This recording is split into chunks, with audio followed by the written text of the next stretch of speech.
The thunder came first, a warning that split the Texas sky like God himself was tearing the heavens apart. And then the rain began to fall in sheets so thick that Maeve Lawson could barely see her own hands as they clawed at the mud beneath her stepmother's boot. Catherine had shoved her hard, right through the doorway and into the storm, the door slamming shut with a finality that spoke louder than any curse. The bolts sliding into place echoed in Maeve's ears even over the roar of the wind. Her father had been dead 3 weeks, and Catherine had waited exactly that long to show her true nature. Maeve pushed herself up from the mud, her dress already soaked through and clinging to her skin. The year was 1883, and El Paso had seen its share of summer storms, but this one came with a fury that matched the rage in her stepmother's eyes. Catherine had married her father 2 years ago when Maeve was 16, and she had played the devoted wife until the fever took him. Now the house belonged to Catherine, along with everything her father had owned, and Maeve had become nothing more than an inconvenience to be disposed of. The wind tore at her hair as she stumbled away from the house, not knowing where to go but knowing she could not stay there. Lightning illuminated the landscape in brief, blinding flashes, showing her the desert stretching out in all directions, the scrub brush bending nearly horizontal under the force of the gale. Her feet found purchase on the rocky ground, but the rain had turned everything slick and treacherous. She fell once, then twice, her palms scraping against sharp stones. She had no family left in El Paso, no one who would take her in at this hour in this weather. Her mother had died when she was 7, and her father had been her whole world. The few friends she had were daughters of proper families who would not open their doors to a girl cast out by her stepmother, not without causing scandal. Scandal meant nothing when you were dying in a storm, but society had its rules, cruel as they were. Maeve did not know how long she walked. Time became meaningless in the darkness, measured only by the lightning strikes that briefly showed her the world. Her legs began to tremble with exhaustion, and she fell again, this time unable to rise immediately. The mud sucked at her dress, and the rain pounded down on her back with relentless force. She tried to stand, but her ankle gave out beneath her, sending fresh pain shooting up her leg. She had twisted it in the fall. That was when she saw the light. It was distant, flickering like a candle flame in the darkness, but it was there. Warmth, shelter, safety. She began to crawl toward it, dragging her injured leg behind her, her fingers digging into the mud and stone. Every inch was agony, but the alternative was to lie down and die. And Maeve Lawson had not survived 18 years of life to give up now. Her father had raised her to be strong, to endure, and she would honor his memory by surviving this night. The light grew brighter as she crawled, and she realized it was not a candle but a lamp hanging in the window of a small ranch house. The structure was modest but well built, with a barn standing nearby and a corral that was barely visible through the rain. She could hear horses whinnying in distress, upset by the storm. Her hands were raw and bleeding by the time she reached the porch steps, and she collapsed against the wood, too exhausted to climb them. The door opened, and a man stood silhouetted against the warm glow from inside. He was tall and broad-shouldered, with dark hair that fell to his collar, and a face that might have been carved from the same stone that dotted the Texas landscape. He looked down at her with eyes that widened in shock, and then he was moving down the steps and lifting her into his arms as though she weighed nothing at all. "Good God, what happened to you?" His voice was deep and rough, the voice of a man who spent more time talking to horses than people, but there was genuine concern in it. He carried her inside and kicked the door shut behind them, blocking out the storm. The sudden absence of rain pounding on her head was almost disorienting. He set her down gently on a worn leather sofa near the fireplace, where flames crackled and cast dancing shadows on the walls. The warmth was immediate and almost painful against her frozen skin. He disappeared for a moment and returned with blankets and towels, wrapping her in them without waiting for permission. His movements were efficient and practiced, the movements of someone used to caring for injured creatures. "Can you talk? Are you hurt anywhere besides that ankle?" He knelt in front of her, his eyes scanning her for injuries. They were gray, she noticed, the color of storm clouds, and they held an intensity that made her feel seen in a way she had not felt since her father died. "My stepmother," Maeve managed to say through chattering teeth. "She pushed me out, into the storm." The man's jaw tightened and something dangerous flashed across his face. "She did what? My father died 3 weeks ago. She inherited everything. She told me I was a burden she would not carry." The words came out in a rush, and to her horror, tears began to stream down her face. She had not cried when her father died, had held herself together through the funeral and the terrible days that followed, but now the dam broke and she sobbed into the blankets. The man did not tell her to stop crying or offer empty platitudes. He simply stood and went to the kitchen area, returning with a cup of hot coffee that he pressed into her hands. "Drink this, slowly. Then we will get you out of those wet clothes before you catch your death." Maeve drank, feeling the warmth spread through her chest. The coffee was strong and bitter, but it was the best thing she had ever tasted. She studied the man as she drank, taking in the details she had missed in her initial desperation. He was young, perhaps 23 or 24, with a scar that ran along his left jaw and hands that bore the calluses of hard work. He wore simple clothes, a shirt and pants that had seen better days, but they were clean and well-mended. "What is your name?" she asked when she could speak without her teeth chattering. "Cole Finnegan. I run this ranch, what there is of it, just me and the horses now." He gestured around the small house, which was sparsely furnished but tidy. "Not much, but it is mine. I am Maeve Lawson. I am sorry to impose on you like this. I had nowhere else to go." She set down the empty coffee cup and tried to stand, but her ankle protested violently and she gasped in pain. Cole was at her side in an instant, steadying her. "You are not imposing."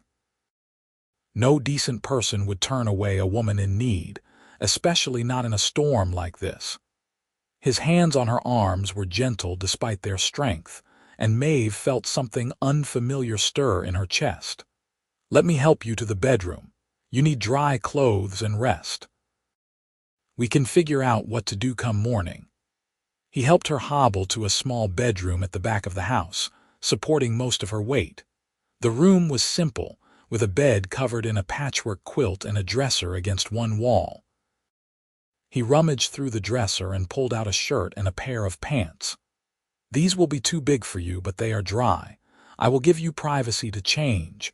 Call if you need help." He left, closing the door behind him, and Maeve struggled out of her wet dress with trembling fingers. Her corset was soaked through, and she unlaced it with relief, dropping it to the floor with a wet splat. Cole's shirt hung on her like a tent, and the pants required her to roll up the legs several times, but they were warm and dry, and she had never been more grateful for clothing in her life. She sat on the bed and examined her ankle, which was already swelling and turning purple. There was a soft knock on the door. "Are you decent?" "Yes," Maeve called, and Cole entered carrying a basin of water and clean cloths. He set them on the dresser and then knelt in front of her again, taking her injured foot in his hands with surprising gentleness.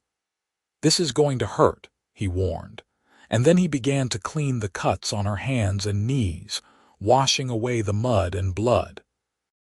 His touch was careful, and he worked with the same quiet competence he had shown since finding her. When he moved to her ankle, he probed it gently and then nodded. "Badly sprained, but not broken. You will need to stay off it for a few days. I cannot stay here for a few days, Maeve protested. It would not be proper. People would talk. Cole looked up at her, one eyebrow raised. Your stepmother threw you out into a storm that could have killed you, and you are worried about propriety. I have nothing left but my reputation, Maeve said quietly. If I lose that, I will never find work, never be able to support myself. Then we will worry about your reputation when the storm passes and you can walk again. Cole wrapped her ankle with strips of cloth, binding it firmly but not too tight. For now, you need to rest. You have been through an ordeal. He stood and moved toward the door, but Maeve called out to stop him. Why are you helping me? You do not know me. I could be anyone. Cole turned back, and in the lamplight his face was softer than she had first thought. My mother died when I was 14. My father remarried a year later to a woman who made it clear she had no use for me. When my father passed, she sold the ranch out from under me before he was cold in the ground. I had to start over with nothing. He smiled, but there was no humor in it. So I know exactly what it feels like to be cast out by someone who should have protected you. No one helped me then, but I can help you now. He left before Maeve could respond, closing the door gently behind him. She lay back on the bed, her mind spinning with everything that had happened. Just hours ago she had been in the house she grew up in, and now she was in a stranger's bed, wearing his clothes, dependent on his kindness. The world could change so quickly, could turn on you without warning. But Cole Finnegan had not turned her away. He had brought her in from the storm, had tended her injuries, had given her shelter. She did not know what tomorrow would bring, but tonight she was safe, and that was more than she had any right to expect. Sleep came slowly, punctuated by the sound of thunder rolling across the desert. In the other room, she could hear Cole moving around, banking the fire and checking the windows. Eventually, those sounds too faded, and there was only the rain and the darkness and the blessed relief of unconsciousness. Morning came with sunlight streaming through the bedroom window, bright and cheerful as though the storm had never happened. Maeve woke slowly, disoriented by the unfamiliar surroundings, and then the events of the previous night came flooding back. She sat up carefully, testing her ankle. It was still tender and swollen, but the sharp pain had dulled to a persistent ache. She could smell coffee and something cooking, and her stomach reminded her that she had not eaten since yesterday afternoon.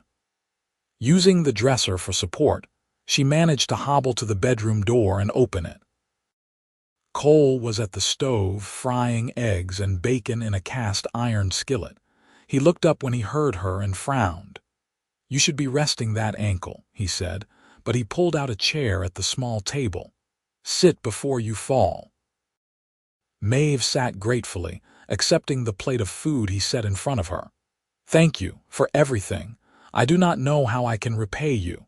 You do not need to repay me. Cole sat across from her with his own plate, and for a few minutes they ate in comfortable silence.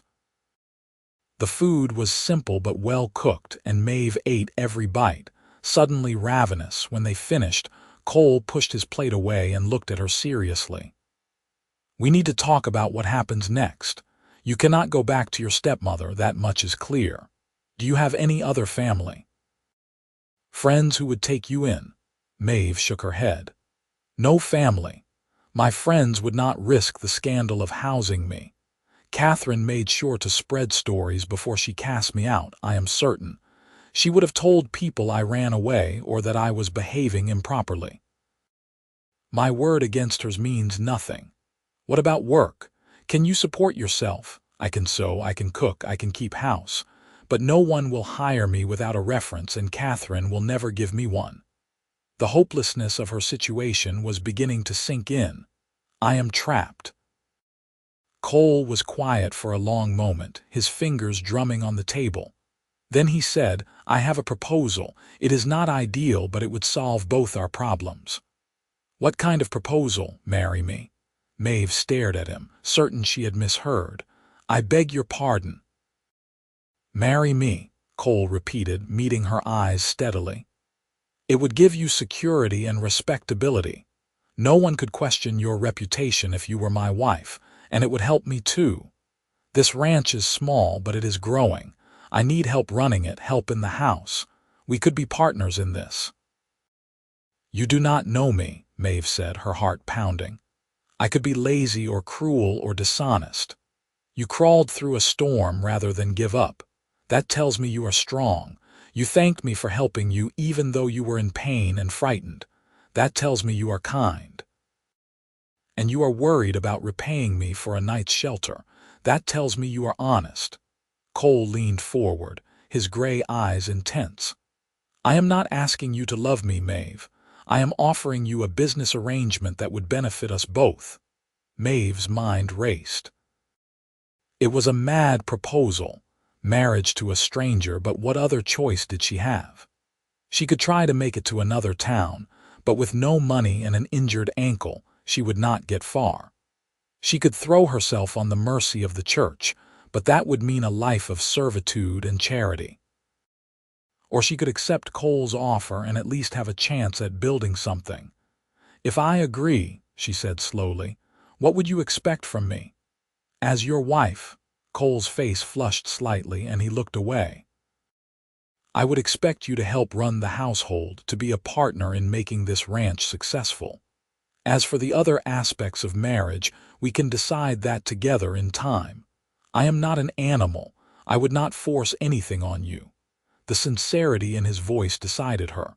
"Then yes, I will marry you." They were wed 2 days later by the circuit preacher who happened to be passing through El Paso. Cole had ridden into town despite Maeve's protests, returning with the preacher and a simple gold band that had belonged to his mother.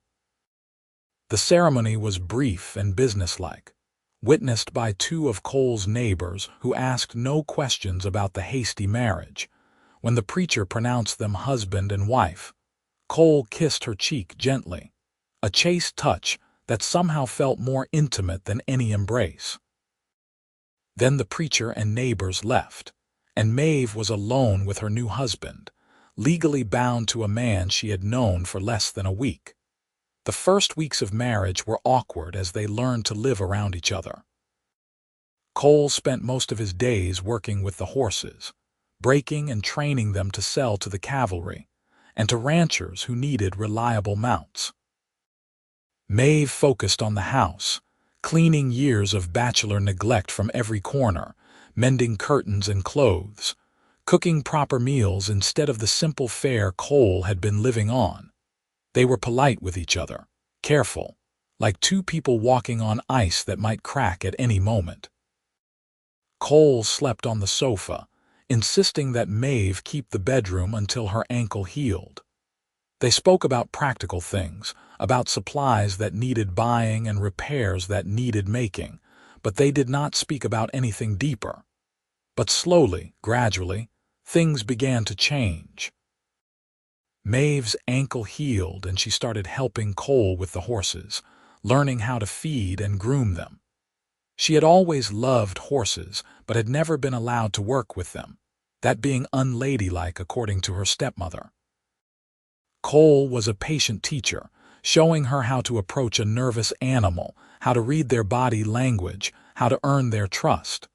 "You have a gift for this," Cole told her one afternoon as she successfully calmed a skittish mare that had been giving him trouble all week. "They trust you." "Maybe because I know what it is like to be frightened and unsure," Maeve said softly, stroking the mare's nose. "I can tell them it will be all right." Cole looked at her with something in his eyes that might have been admiration, and Maeve felt warmth bloom in her chest that had nothing to do with the Texas sun beating down on them. In the evenings, they began to talk. Real talk, not just discussions of chores and plans. Cole told her about growing up on a ranch in New Mexico, about losing his mother to cholera, and watching his father slowly give up on life afterward. He told her about building this ranch from nothing, about his dreams of expanding it into something substantial. Maeve told him about her childhood, about her mother who had loved music and taught her to play the piano, about her father who had been kind but distracted after his wife's death, leaving Maeve to raise herself in many ways. She told him about Catherine's cruelty, small at first and then growing bolder, and about the relief she had felt when her father finally died and was free from pain, even though it meant she was at Catherine's mercy. "I felt so guilty for feeling relieved," she admitted one night as they sat on the porch watching the sun set over the desert. "What kind of daughter feels relief when her father dies? The kind who loved him enough to want his suffering to end," Cole said firmly. "There is no shame in that, Maeve." She looked at him, at this man who had become her husband, and realized that somewhere along the way she had started to care for him. Not as a business partner or a convenient arrangement, but as a person. She liked his quiet competence, his dry humor that emerged when he was relaxed, the gentleness he showed to animals and to her. It was frightening, this realization.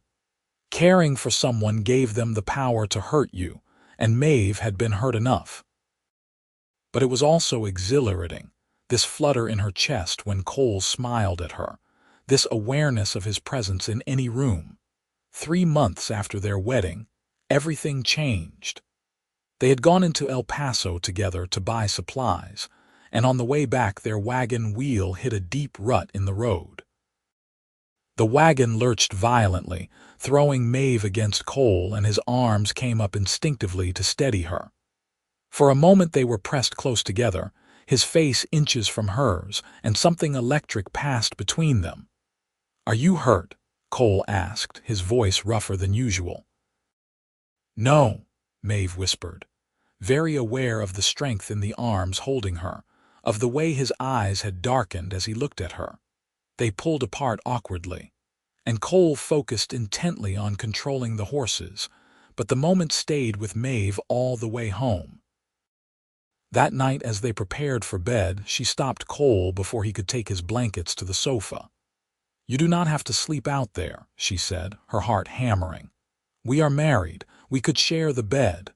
Cole went very still. "Maeve, I do not want you to feel obligated. Our arrangement does not require that." "I know," she said, gathering her courage. "But what if I want to? What if this stopped being just an arrangement for me?" His eyes searched her face, looking for doubt or uncertainty. "When did it stop being an arrangement for you?" "I think it stopped the first time you made me laugh, about a month ago. You were telling me about that horse that kept escaping from the corral, and you did an impression of how indignant he looked when you caught him." She smiled at the memory. "I realized I was happy. Actually happy, for the first time since my father died. And it was because of you." Cole crossed the room to her in 2 long strides, his hands coming up to cup her face. "It stopped being an arrangement for me the day you convinced that mare to let you treat her injured leg. You were so patient with her, so gentle, and I thought that you might be the bravest person I had ever met. I have been fighting what I feel for you because I did not want to push you into something you did not want." "I want this," Maeve said, rising on her toes to close the distance between them. "I want you." Their first kiss was tentative, a soft brush of lips that quickly deepened into something more urgent. Cole's arms wrapped around her waist, pulling her close, and Maeve threaded her fingers through his hair, marveling at the softness of it. The kiss seemed to last forever and end too soon, leaving them both breathless and slightly dazed. "Are you sure?"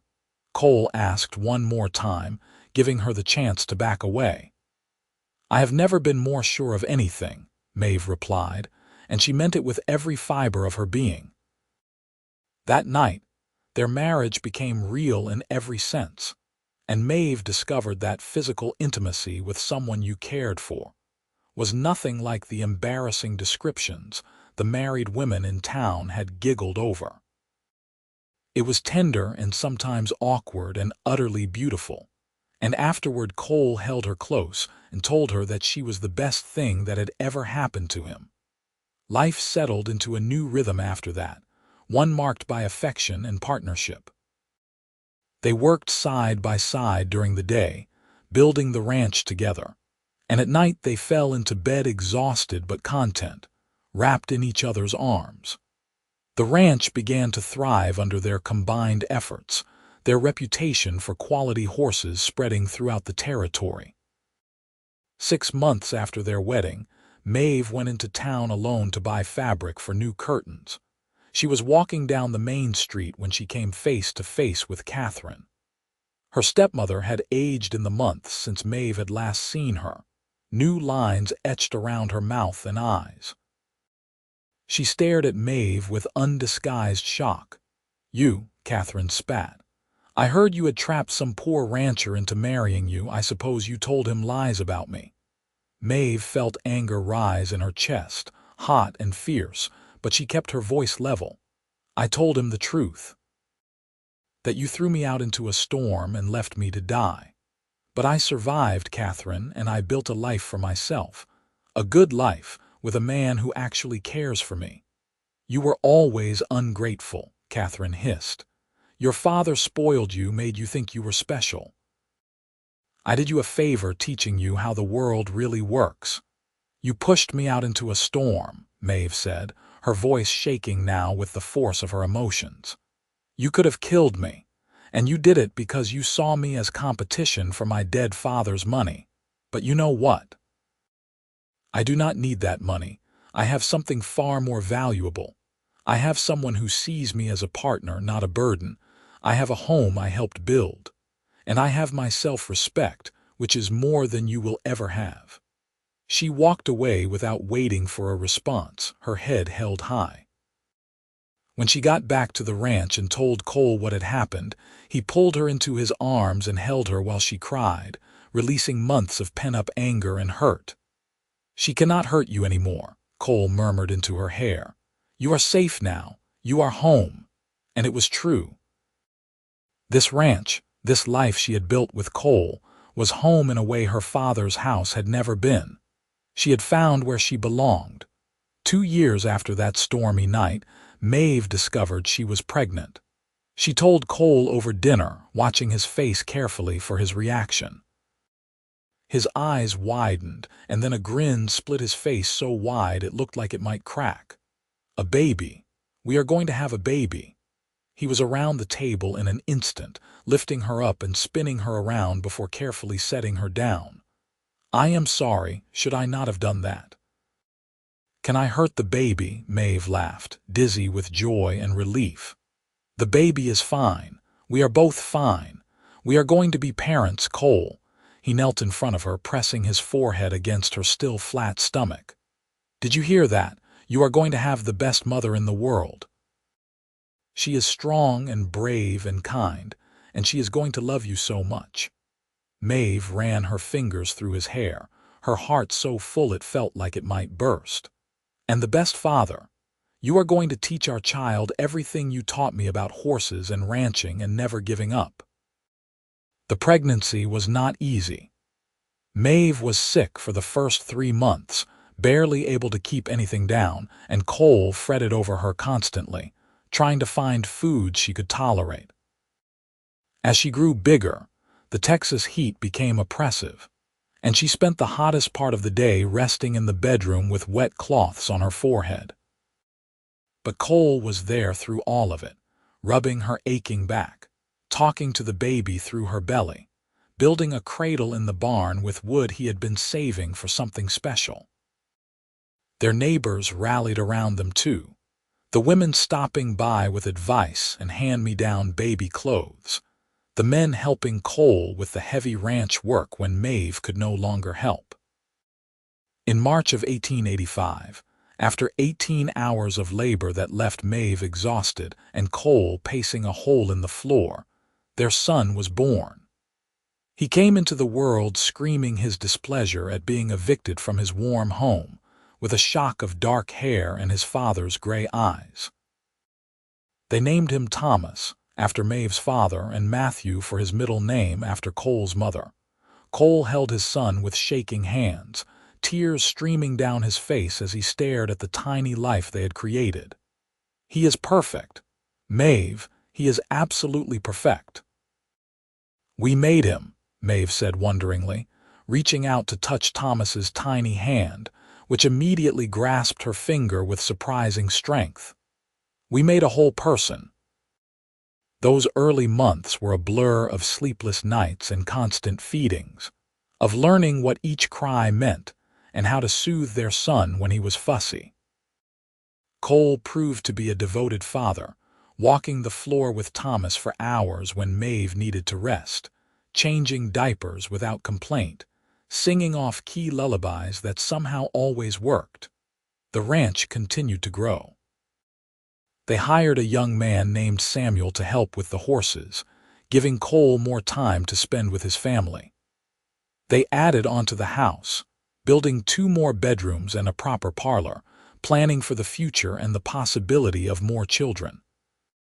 They bought more land, expanding their grazing area and their herd. When Thomas was 2, Maeve became pregnant again, and this time she knew what to expect.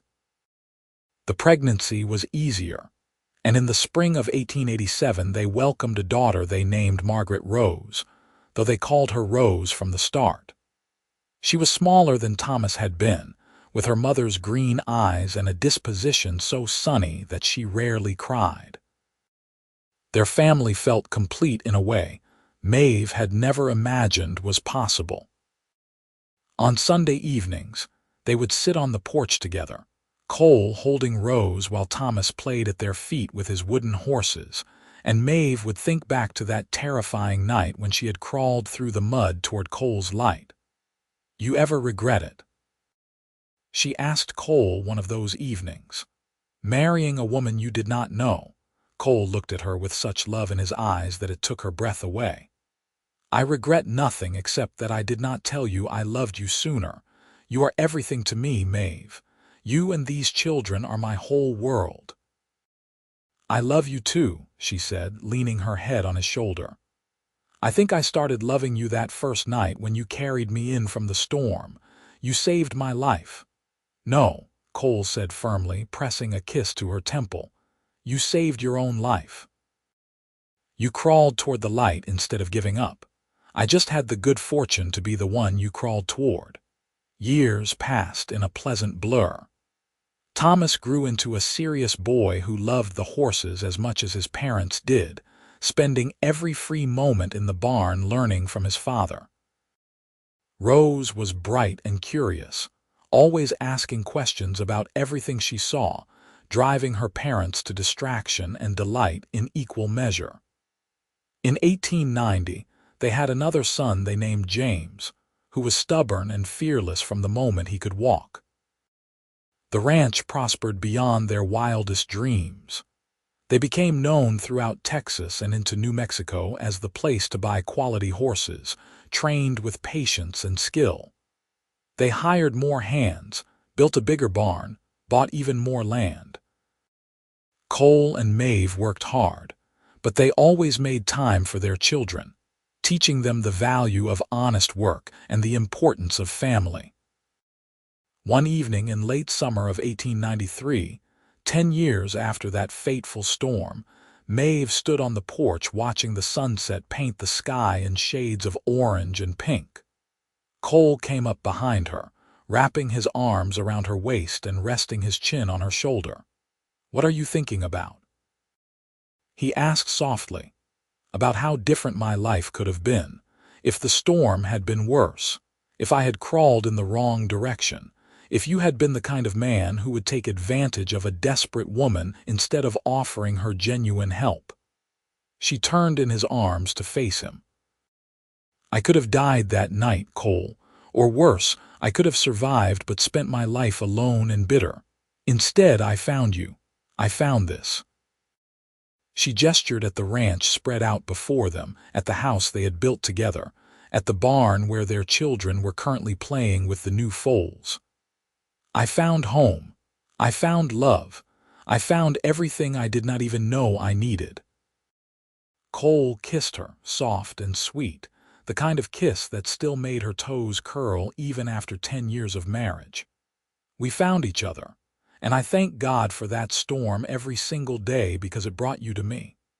Thomas came running up to the porch, all long legs and enthusiasm. "Pa, one of the mares is acting strange. Can you come look?" "Probably getting ready to foal," Cole said, but he headed toward the barn with his son, always ready to check on his horses.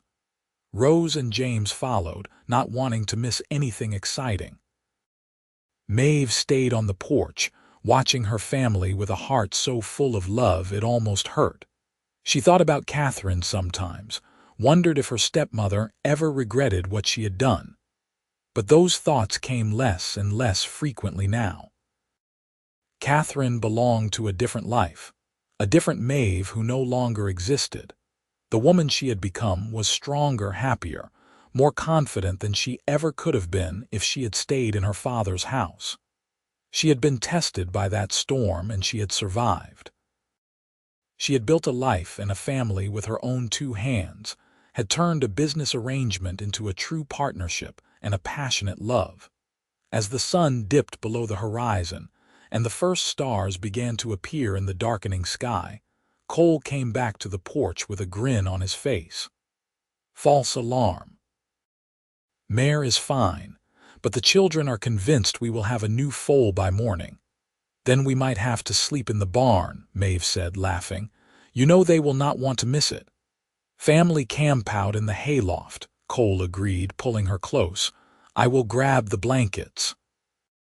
Later that night, lying in the sweet-smelling hay with her children sleeping between her and Cole, Maeve looked up at the stars visible through the barn window. She remembered looking up at stars on that terrible night when she thought she might die alone in the mud. She had been so frightened, so desperate, but she had kept crawling toward the light. She had refused to give up, and that decision had led her here to this moment, surrounded by love and warmth and family. The storm had nearly destroyed her, but instead it had delivered her to exactly where she needed to be. Cole reached across their sleeping children to take her hand, squeezing gently. She squeezed back, a silent conversation that needed no words. They had come so far from that first awkward arrangement, had built something real and lasting and beautiful. The mare did foal that night, a strong colt that wobbled to his feet within an hour of birth. The children woke to see it and were delighted beyond measure. They named him Lightning, after the storm that had brought their parents together, and Thomas declared that he would train him himself when he was old enough. Life continued in its pleasant rhythm. The children grew, the ranch prospered, and Cole and Maeve's love deepened with each passing year. They had their struggles, of course. There were droughts that tested their resources, illnesses that frightened them, and the normal challenges of raising children and running a business. But they faced everything together, partners in every sense of the word. In 1898, 15 years after their wedding, they celebrated with a party at the ranch. Half of El Paso seemed to turn out, including the preacher who had married them and many of the neighbors who had witnessed their hasty ceremony. Thomas was 14 now, tall and serious and already doing a man's work on the ranch. Rose was 11, pretty and clever and determined to become a teacher. James was 8 and wild, always getting into some kind of trouble, but with a good heart underneath his mischief. As the party wound down and the guests departed, Cole pulled Maeve onto the makeshift dance floor they had set up in the yard. The musicians were packing up, but Cole hummed a tune and waltzed her around under the stars. 15 years, he said softly. It feels like forever and like no time at all. I know what you mean, Maeve replied, resting her head on his chest, listening to the steady beat of his heart. Sometimes I still feel like that terrified girl crawling through the mud. And sometimes I feel like I have been your wife for my entire life." "You have been my wife for all the life that matters," Cole said, spinning her gently. "Everything before you was just preparation. The real living started the night I found you." They danced until the musicians packed up and left, until the children called from the house asking if they could go to bed, until the moon was high and bright overhead. Then they walked hand in hand to the house they had built together, to the bedroom they shared, to the life they had created from nothing but determination and hope and an ever-growing love. The years that followed brought more joy and occasional sorrow. They lost Cole's father-in-law when Thomas was 16, and Maeve mourned the grandfather her children had loved. They celebrated when Rose was accepted to the teacher training program in San Antonio, pride and sadness mixing at the thought of their daughter leaving home. They laughed when James announced at 12 that he wanted to join the cavalry and see the world beyond their ranch. Through it all, Cole and Maeve remained each other's constant. They still worked side by side every day, still fell into bed exhausted and content every night, still looked at each other sometimes with wonder that this was their life. The passion between them never faded, tempered by time and familiarity into something deeper and more sustaining than those first urgent encounters. In 1905, when Maeve was 40 years old and their marriage had lasted 22 years, she realized she was pregnant again. It was unexpected and slightly alarming, given her age and the fact that their youngest was now 15. But it was also thrilling, the chance to hold a baby again after so many years. Cole was over the moon, fussing over her even more than he had with their previous pregnancies. Thomas, now a grown man of 20 who ran much of the ranch operation himself, was bemused at the thought of becoming a brother again. Rose, home from her teaching position for the summer, was delighted and immediately began sewing baby clothes. James, about to turn 18, claimed he was too old to be excited about babies but was caught more than once with his hand on Maeve's belly, feeling the baby kick. In the early spring of 1906, Maeve gave birth to twin girls. The labor was hard, harder than any of her previous births, and there were moments when she was genuinely frightened. But Cole was there, holding her hand and telling her she was the strongest person he knew, and eventually both babies were born healthy and squalling. They named them Catherine and Caroline, because Maeve had reached a point in her life where she could reclaim that name without it holding power over her. Catherine had become just a person, not a monster, someone who had made terrible choices, but who no longer mattered in Maeve's life. Reclaiming the name for her daughter felt like the final victory. The twins were identical, with their mother's green eyes and their father's dark hair, and they were a double handful from the start. But there were more hands to help now. Thomas had married a sweet girl named Anna, and they lived in a house Cole and Maeve had built for them on the other side of the ranch. Rose came home every summer and holiday. Even James, who had indeed joined the cavalry, wrote regularly and visited when he could. The ranch had grown into something substantial, one of the most successful in all of West Texas. They employed a dozen hands now, had hundreds of horses, and owned thousands of acres. But Cole and Maeve still lived in the house they had built together, though it had been expanded several times. They still did much of the work themselves, still rode out to check the fences and herds. On a warm evening in 1910, 27 years after that storm, Maeve sat on the porch watching her granddaughter play in the yard. Thomas and Anna had 2 children now, and another on the way. The twins, now 4 years old, were chasing the little girl around, their laughter bright in the evening air. Cole settled into the chair beside her, handing her a glass of cool tea. He moved a bit slower now, with gray in his hair and lines around his eyes, but he was still strong and capable. Maeve knew she had aged too, but Cole still looked at her like she was the most beautiful woman in the world. "Do you remember that night?" she asked, not needing to specify which night. "When you opened your door and found me lying on your porch?" "I remember thinking I had never seen anyone look so miserable and so determined at the same time," Cole said with a smile. "I remember carrying you inside and realizing you weighed almost nothing. You were so small and soaked through. I remember thinking that whoever had done this to you deserved to be horsewhipped. I remember thinking you were either going to be my salvation or my doom," Maeve admitted. "A strange man taking in a strange woman. It could have gone so wrong." "But it did not," Cole said, reaching for her hand and lacing their fingers together. "It went exactly right. We went exactly right."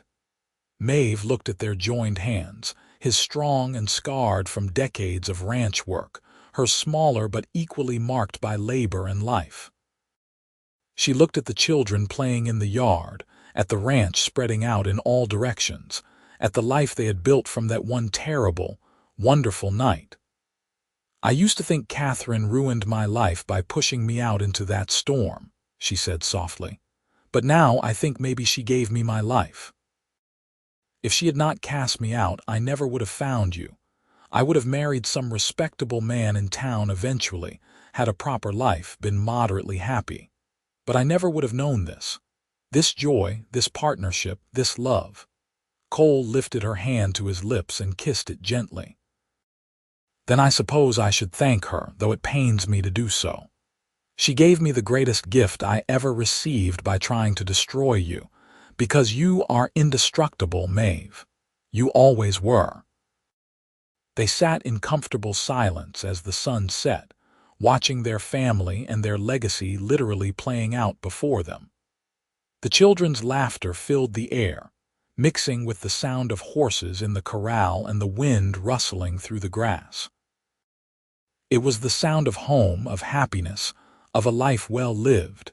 When Thomas called everyone in for dinner, Cole stood and offered Maeve his hand to help her up. Even after 27 years, he still helped her with small courtesies like that, still treated her with respect and affection. They walked inside hand in hand, surrounded by children and grandchildren, to a table overflowing with food and family. Later that night, after everyone had left or gone to bed, Cole and Maeve stood in their bedroom preparing for sleep. Cole caught Maeve's reflection in the mirror and came to stand behind her, wrapping his arms around her waist just as he had done thousands of times over the years. "I love you," he said simply. "I have loved you from the moment you looked up at me with mud on your face and determination in your eyes. I will love you until the day I die and beyond if such things are possible." Maeve turned in his arms and cupped his face in her hands, looking into eyes that had been her home and her safety for nearly 3 decades. "I love you too. You saved me that night, Cole Finnegan. You gave me shelter from the storm, and you have been my shelter ever since." "We saved each other," Cole corrected, kissing her forehead, her cheeks, her lips. "You saved me from a half-life of existing instead of living. You made everything brighter and better. You made me whole." They climbed into bed together, fitting against each other as naturally as breathing. Outside, the Texas wind blew across the desert, but inside they were warm and safe and loved. Maeve drifted off to sleep with Cole's arms around her and their children safe under their roof, and she thought that if she could go back and tell that terrified 18-year-old girl anything, it would be this: keep crawling toward the light.